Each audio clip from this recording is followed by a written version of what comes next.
ಎಲ್ಲರಿಗೂ ನಮಸ್ಕಾರ. ಸನಾತನವಾಣಿ ಯೂಟ್ಯೂಬ್ ಚಾನೆಲ್ಗೆ ಸ್ವಾಗತ. ನಾವು ಈಗಾಗಲೇ ಅಕ್ಷಯ ತೃತೀಯದ ಮಹತ್ವವೇನಿದೆ, ವಿಶೇಷತೆ ಏನು, ಹಾಗೆ ಅಕ್ಷಯ ತೃತೀಯದಂದು ಕೊಡಲೇಬೇಕಾದಂಥ ಕೆಲವೊಂದು ದಾನಗಳನ್ನು ಕೂಡ ತಿಳಿಸಿದ್ದೀನಿ. ಹಾಗೆ ಅದಕ್ಕೆ ಸಂಬಂಧಪಟ್ಟಂತೆ ಯಾವ ಫಲವನ್ನು ನಾವು ಪಡಿಬಹುದು ಅಂತ ಕೂಡ ತಿಳಿಸ್ಕೊಟ್ಟಿದ್ದೀನಿ. ಹಾಗಾಗಿ ಆ ಮಾಹಿತಿಯನ್ನು ಇನ್ನೂ ಕೂಡ ಯಾರು ನೋಡಿಲ್ಲ, ಈ ವಿಡಿಯೋ ಮೇಲೆ ಬರ್ತಿರುವಂಥ ಲಿಂಕನ್ನು ನೀವು ಕ್ಲಿಕ್ ಮಾಡಿ ಕೂಡ ನೋಡ್ಬೋದು. ಹಾಗೆ ಈ ವಿಡಿಯೋ ಕೊನೆಯಲ್ಲೂ ಕೂಡ ಲಿಂಕ್ ಬರುತ್ತೆ, ನೀವು ನೋಡ್ಬೋದು. ಇನ್ನು ಇವತ್ತಿನ ವಿಚಾರಕ್ಕೆ ಬಂದರೆ, ಅಕ್ಷಯ ತೃತೀಯ ಅಂತಂದರೆ ನಾವು ವಸ್ತುಗಳನ್ನು ಕೊಂಡುಕೊಳ್ಳೋಕ್ಕಿಂತ ವಸ್ತುಗಳನ್ನು ದಾನವನ್ನು ಮಾಡಿದ್ರೇ ಬಹಳ ಶ್ರೇಷ್ಠ ಅಂತ ಹೇಳ್ತೀವಿ. ಆದರೂ ಕೂಡ ನಾವು ಯಾವುದೇ ಒಂದು ವಸ್ತು ಆಗಲಿ ಅಥವಾ ಚಿನ್ನವನ್ನು ಖರೀದಿಯನ್ನು ಮಾಡೋದಿದ್ರೆ ಕೆಲವೊಂದು ಶುಭ ಮುಹೂರ್ತಗಳೇನಿದೆ ಅಂತ ನೋಡ್ತೀವಿ. ಯಾಕಂದರೆ ಮದುವೆಗೆ ಆಗಿರ್ಬೋದು ಅಥವಾ ಕೆಲವೊಂದು ಹಬ್ಬ ಹರಿದಿನಗಳಿಗೆ ಒಂದು ವಸ್ತುವನ್ನು ಖರೀದಿಯನ್ನು ಮಾಡೋದಿದ್ರೆ ಯಾವ ದಿನ ಖರೀದಿಯನ್ನು ಮಾಡ್ಬೋದು ಅಂತ ನೋಡ್ತೀವಿ.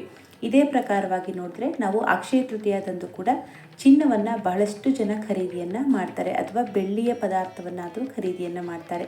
ಹಾಗೆ ಕೆಲವೊಂದು ವಸ್ತುಗಳನ್ನು ಅಂದರೆ ನಾನು ಈಗಾಗಲೇ ನಿಮಗೆ ತಿಳಿಸ್ಕೊಟ್ಟಿದ್ದೀನಿ, ಚಿನ್ನ ಹಾಗೆ ಬೆಳ್ಳಿಯನ್ನು ಯಾರು ಖರೀದಿಯನ್ನು ಮಾಡೋಕ್ಕೆ ಆಗಲ್ಲ ಅಂಥವರು ಯಾವ ವಸ್ತುಗಳನ್ನು ಖರೀದಿಯನ್ನು ಮಾಡಬೇಕು ಅಂತ ಕೂಡ ತಿಳಿಸ್ಕೊಟ್ಟಿದ್ದೀನಿ. ಹಾಗಾಗಿ ಅದಕ್ಕೆ ಸಂಬಂಧಪಟ್ಟಂತೆ ನೀವು ಮಂಗಳಕರ ದ್ರವ್ಯಗಳಾಗಿರ್ಬೋದು, ಯಾವುದೇ ಒಂದು ವಸ್ತುಗಳನ್ನು ಹಾಗೆ ಚಿನ್ನವನ್ನು ಅಥವಾ ಬೆಳ್ಳಿಯನ್ನು ಈ ರೀತಿ ಲೋಹದ ವಸ್ತುಗಳನ್ನು ಖರೀದಿಯನ್ನು ಮಾಡೋದಿದ್ದು ಕೂಡ ಈ ಒಂದು ಶುಭ ಮುಹೂರ್ತದಲ್ಲಿ ಹಾಗೆ ಶುಭ ಸಮಯದಲ್ಲಿ ಖರೀದಿಯನ್ನು ಮಾಡಿದ್ರೆ ಬಹಳ ವಿಶೇಷ. ಹಾಗಾಗಿ ಅಕ್ಷಯ ತೃತೀಯದ ಚಿನ್ನ ಮತ್ತು ವಸ್ತುಗಳನ್ನು ಖರೀದಿಯನ್ನು ಮಾಡೋಕ್ಕೆ ಯಾವ ಶುಭ ಸಮಯ ಇದೆ, ಹಾಗೆ ಯಾವ ಲಗ್ನದಲ್ಲಿ ಖರೀದಿಯನ್ನು ಮಾಡಿದ್ರೆ ಒಳ್ಳೆಯದು ಅಂತ ಈ ವಿಡಿಯೋದಲ್ಲಿ ತಿಳಿಸ್ಕೊಡ್ತೀನಿ. ಅದಕ್ಕೂ ಮುಂಚೆ ನೀವೇನಾದರೂ ಆಸ್ಟ್ರಾಲಜಿ ಕನ್ಸಲ್ಟೇಷನ್ ಏನಾದರೂ ಜಾತಕ ವಿಶ್ಲೇಷಣೆಯನ್ನು ತೆಗೆದುಕೊಳ್ಬೇಕಿದ್ರೆ ಈ ಕೆಳಗೆ ಬರ್ತಿರುವಂಥ ವಿಡಿಯೋಗೆ ವಾಟ್ಸಪ್ ಮಾಡಬಹುದು. ನೀವು ನಿಮ್ಮ ಜಾತಕವನ್ನು ವಿಶ್ಲೇಷಣೆಯನ್ನು ಮಾಡ್ಕೊಳ್ಬಹುದು.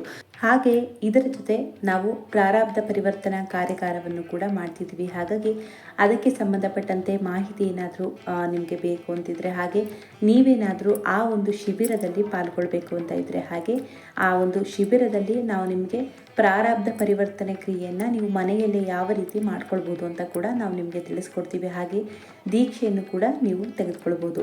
ನಿಮ್ಮಲ್ಲಿ ಯಾರಿಗಾದರೂ ಈ ಒಂದು ಕಾರ್ಯಾಗಾರದಲ್ಲಿ ಭಾಗವಹಿಸಬೇಕು ಅಂತ ಇದ್ದರೆ ಈ ಕೆಳಗೆ ಬರ್ತಿರುವಂಥ ನಂಬರ್ಗೆ ವಾಟ್ಸಪ್ ಮಾಡಿ ನೀವು ಕೂಡ ಭಾಗವಹಿಸ್ಬೋದು. ಹಾಗೆ ನಿಮ್ಮ ಮನೆಯಲ್ಲೇ ನೀವೇ ಈ ಪರಿಹಾರವನ್ನು ಕೂಡ ಮಾಡ್ಕೊಳ್ಬೋದು. ಈಗ ಅಕ್ಷಯ ತೃತೀಯದ ವಿಚಾರಕ್ಕೆ ಬಂದರೆ, ಅಕ್ಷಯ ತೃತೀಯದಂದು ಚಿನ್ನವನ್ನು ಖರೀದಿಯನ್ನು ಮಾಡೋಕ್ಕೆ ಹಾಗೆ ವಸ್ತುಗಳನ್ನು ಖರೀದಿಯನ್ನು ಮಾಡೋಕ್ಕೆ ಶುಭ ಸಮಯ ಏನಿದೆ ಹಾಗೆ ದಿನಾಂಕ ಏನು ಅಂತ ನೋಡಿದಾಗ ನಾವು ಈಗಾಗಲೇ ತಿಳ್ಕೊಳ್ಳೋ ರೀತಿಯಲ್ಲಿ ಏಪ್ರಿಲ್ 30ನೇ ತಾರೀಕು ಬುಧವಾರ ನಾವು ಒಂದು ಅಕ್ಷಯ ತೃತೀಯದ ಆಚರಣೆಯನ್ನು ಮಾಡ್ತಿದ್ದೀವಿ. ಹಾಗಾಗಿ ಶುಭ ಮುಹೂರ್ತ ಹಾಗೆ ಶುಭ ಸಮಯ ಅಂತ ನೋಡಿದಾಗ ನಮಗೆ ಬೆಳಗಿನ ಮುಹೂರ್ತ ಲಾಭವನ್ನು ತಂದುಕೊಡುವಂಥ ಒಂದು ಶುಭ ಲಗ್ನ ಹಾಗೆ ಶುಭ ಸಮಯ ಅಂತ ನೋಡಿದಾಗ ಬೆಳಗ್ಗೆ ವೃಷಭ ಲಗ್ನ ಬೆಳಗ್ಗೆ 7 ಗಂಟೆಯಿಂದ 9 ಗಂಟೆವರೆಗೂ ಕೂಡ ಇದೆ. ಹಾಗಾಗಿ ಇದು ಅತ್ಯಂತ ಶುಭ ಸಮಯ ಹಾಗೆ ಶುಭ ಮುಹೂರ್ತ ಶುಭ ಲಗ್ನ ಅಂತ ಹೇಳ್ಬೋದು. ಯಾಕಂದರೆ ವೃಷಭ ಲಗ್ನ ಬಂದು ಸ್ಥಿರ ಲಗ್ನ ಆಗಿದೆ. ಹಾಗಾಗಿ ನೀವು ಯಾವುದೇ ಒಂದು ವಸ್ತುಗಳನ್ನು ತೆಗೆದುಕೊಂಡ್ರೂ ಕೂಡ ಅದು ಸ್ಥಿರವಾಗಿ ಇರಲಿ ಅಂತ ಹೇಳಿ ಈ ಒಂದು ಲಗ್ನದಲ್ಲೂ ಕೂಡ ತೆಗೆದುಕೊಳ್ಬೋದು. ಇದಷ್ಟೇ ಅಲ್ಲದೆ ವೃಷಭ ಲಗ್ನದಲ್ಲಿ ನೀವು ಲಕ್ಷ್ಮೀ ಪೂಜೆಯನ್ನು ಮಾಡೋದ್ರಿಂದ, ಅಂದರೆ ಯಾರು ಅಕ್ಷಯ ತೃತೀಯಕ್ಕೆ ಸಂಬಂಧಪಟ್ಟಂತೆ ನಿಮ್ಮ ಒಡವೆಗಳಾಗಿರ್ಬೋದು ಅಥವಾ ಹಣವನ್ನು ಇಟ್ಟು ಜೊತೆಗೆ ಮನೆಯಲ್ಲಿ ಲಕ್ಷ್ಮಿಯನ್ನು ಕೂಡಿಸಿ ಪೂಜೆಯನ್ನು ಮಾಡೋರಿದ್ರೆ ಇದೇ ಲಗ್ನದಲ್ಲಿ ಆಚರಣೆಯನ್ನು ಮಾಡಿದ್ರೆ ಇನ್ನೂ ಶುಭ ಅಂತಲೇ ಹೇಳ್ಬೋದು. ಯಾಕಂದರೆ ಲಾಭ ಹಾಗೆ ಅಮೃತ ಒಂದು ಸಮಯ ಅಂತ ಹೇಳ್ತೀವಿ, ಅಮೃತ ಕಾಲ ಅಂತ ಹೇಳ್ತೀವಿ. ಹಾಗಾಗಿ ಇದು ಅತ್ಯಂತ ಒಂದು ಶುಭ ಮುಹೂರ್ತ ಆಗಿರೋದ್ರಿಂದ ಈ ಒಂದು ಸಮಯದಲ್ಲಿ ನೀವು ಲಕ್ಷ್ಮೀ ಪೂಜೆಯನ್ನು ಕೂಡ ಮಾಡಿಕೊಳ್ಬಹುದು. ಮತ್ತೊಂದು ಶುಭ ಸಮಯ ಅಂತಂದರೆ ಬೆಳಗ್ಗೆ 10 ಗಂಟೆ 47 ನಿಮಿಷದಿಂದ 12 ಗಂಟೆ 21 ನಿಮಿಷದವರೆಗೂ ಕೂಡ ಶುಭವನ್ನು ತಂದುಕೊಡುವಂಥ ಮುಹೂರ್ತ ಇದೆ. ಹಾಗಾಗಿ ಈ ಒಂದು ಸಮಯದಲ್ಲೂ ಕೂಡ ನೀವು ಮನೆಗೆ ವಸ್ತುಗಳನ್ನು ಖರೀದಿಯನ್ನು ಮಾಡೋದಿದ್ರೆ ಅಥವಾ ಚಿನ್ನವನ್ನು ಖರೀದಿಯನ್ನು ಮಾಡೋದಿದ್ರೆ ನೀವು ಈ ಒಂದು ಸಮಯದಲ್ಲೂ ಕೂಡ ಖರೀದಿಯನ್ನು ಮಾಡಬಹುದು. ಇದು ಕೂಡ ಅತ್ಯಂತ ಶುಭ ಸಮಯ ಅಂತಲೇ ಹೇಳ್ಬೋದು. ಅಕ್ಷಯ ತೃತೀಯದ ಈ ಸಮಯಗಳೇನಿದೆ ಇದು ಬರೀ ವಸ್ತುಗಳನ್ನು ಕೊಂಡುಕೊಳ್ಳೋಕ್ಕೆ ಅಷ್ಟೇ ಅಲ್ಲದೆ ದಾನಗಳನ್ನು ಮಾಡೋದು ಕೂಡ ಬಹಳನೇ ವಿಶೇಷ. ಯಾಕಂದರೆ ಅಕ್ಷಯ ಫಲವನ್ನು ತಂದುಕೊಡುವಂಥದ್ದೇ ದಾನಗಳು.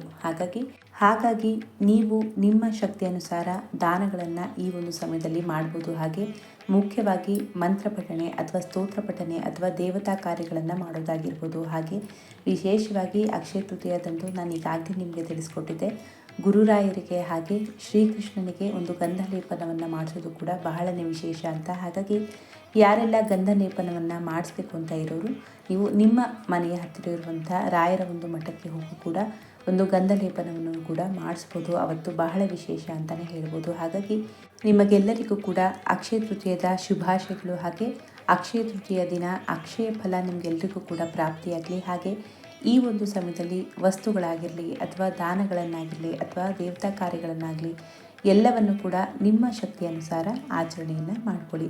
ನಿಮಗೇನಾದರೂ ಈ ಮಾಹಿತಿ ಅನುಕೂಲ ಆಗಿದ್ದರೆ ಬೇರೆಯವ್ರಿಗೂ ಕೂಡ ಶೇರ್ ಮಾಡಿ. ಹಾಗೆ ಮಾಹಿತಿ ಇಷ್ಟ ಆದರೆ ಲೈಕ್ ಮಾಡಿ. ಮತ್ತೆ ಮುಂದಿನ ವಿಡಿಯೋದಲ್ಲಿ ಸಿಗ್ತೀನಿ. ಧನ್ಯವಾದಗಳು.